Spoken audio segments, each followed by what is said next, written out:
What's up, guys? Christina here for Card Player TV for another edition of Strategy, and I've got Phil Galfond here to talk about exactly what it means to play aggressively in position. Everybody hounds on that. You know, you've got to play aggressive in position, but I feel like a lot of times people don't exactly know what that means. We'll talk in terms of 6-max, no limit hold'em cash games.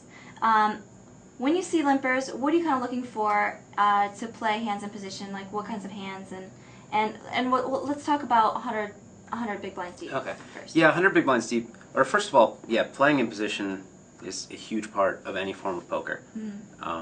And big bet poker, it's an even bigger part. But a lot of what I like to think about when there's a limper is any reads I have on the player. So more often than not in 6-max, if somebody's limping, they're going to be a weak player. But not necessarily. And then there are different degrees of weak. If somebody's a terrible player and the other players at your table aren't punishing you for it, you can raise to isolate him with actually any hand you could. The problem is, though, if a fish limps and you're raising behind him a lot, I'm going to 3-bet you if I have position on you. So you have to watch out for things like that. But yeah, I would look for... your hand doesn't matter a ton. Obviously, you can just... everybody knows kind of general hand rankings. And just take them down a notch for isolating limpers, because most of the value is the fact that you're just going to outplay them post-flop so much. And depending on the type of weak player, either by them just check folding way too many flops or them paying you off when you hit a big hand. If they're the type that is going to pay you off and not fold very much, then it's more important that you have a good hand. If they're the type that's just going to always check fold if they don't hit anything, then you don't need any kind of hand at all. Okay. Now, what kinds of hands, 100 big blinds deep, are you 3-betting with, and against what type of opponents? In position, what I like to do is polarize my 3-betting range, and what I mean by that is I'm 3-betting, my very best hands, aces, kings, queens, ace, king, and then kind of a lot of weaker hands like 10-5 suited, random suited hands like that, 8-7 offsuit. Basically, the best hands that I was going to fold. Okay. To a race. And then, but yeah, what polarizing means is I'm not taking like my king-queen offsuit and like ace-10 offsuit, ace-10 suited, and 3-betting those, because that can get you in tricky spots when they 4-bet. It kind of just wastes the value of your hand. Again, it's really important to know your opponent, so keep an eye on who's folding to 3-bets. If somebody's folding to a lot of 3-bets, especially when they're out of position, you can just 3-bet a good amount, and I take like... I would say that until they start noticing, if you took every single suited hand and 3-bet in position against like the cutoff or hijack, probably be plus EV each time until somebody started fighting back. But I wouldn't go that far, because you don't want to like start a war with them and have them realize you're doing it. How does it change when you're deep stacked, like 200 big blinds or deeper, with your 3-betting range? Basically, you can go completely crazy in position, and you can actually unpolarize your 3-betting range a little bit, because they will be... People tend to like... They're not going to be 4-betting as much, so you're not going to be wasting your king-queen getting 4-bet and things like that, just because it's so tough to 4-bet out of position 200 deep. So you can 3-bet your king-queen suiteds and even call a 4-bet if they're 4-betting light. But then it plays well when they do call with like 8-7 suited or pocket 4s or something like that. You're going to find a lot of people calling your 3-bets deep with pocket pairs. Like, that's going to be a huge chunk of their range, because they feel like, okay, he's super deep, I can hit a set and stack him for 200 big blinds. And they at the same time are going to have like ace-jack and be like, I can't profitably play ace-jack here. So just a huge chunk of their range is going to be pocket pairs. So you might want to, after the flop, not go as crazy on low boards, like on an 8-5 deuce board. It's really likely that they have like 7s or 6s and are not going to fold to 1 or 2 bets. But then, yeah, C-bets are going to take it down a whole lot. Okay.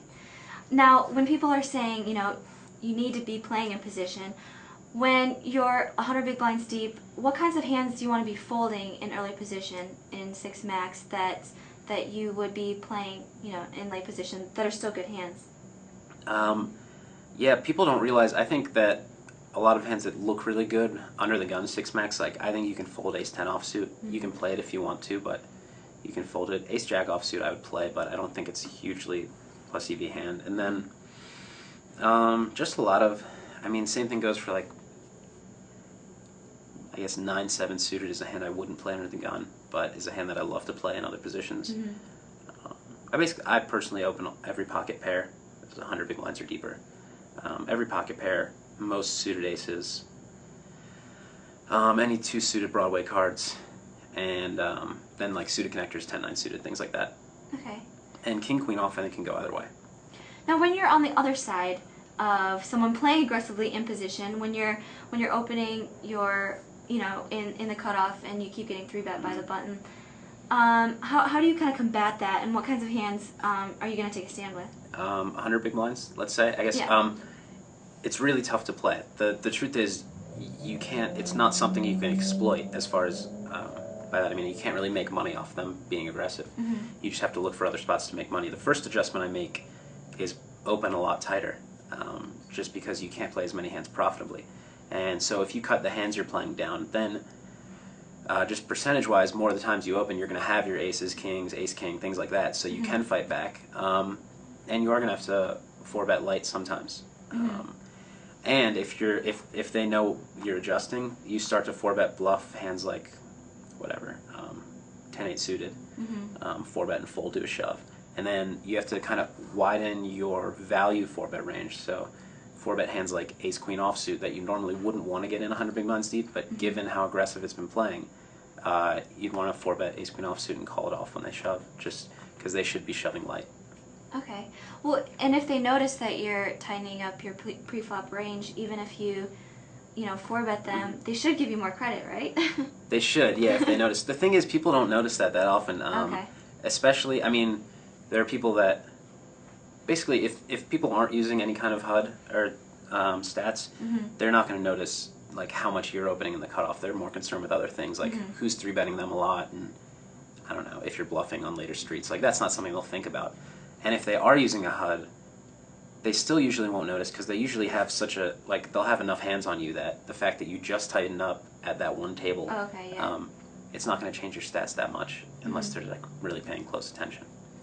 You're so articulate about talking about strategy. Thank you. I love it. I ramble a little bit. No, I love it. So, I mean, and you do this all the time for Blue Fire, is that right? Yeah, bluefirepoker.com. Making a video a week at least. So yeah, I go over all concepts like this and more. Awesome. Well, thank you so much for coming by. Yeah, thanks for having me. Chris Jarnett with Phil Galfond for Carplayer TV.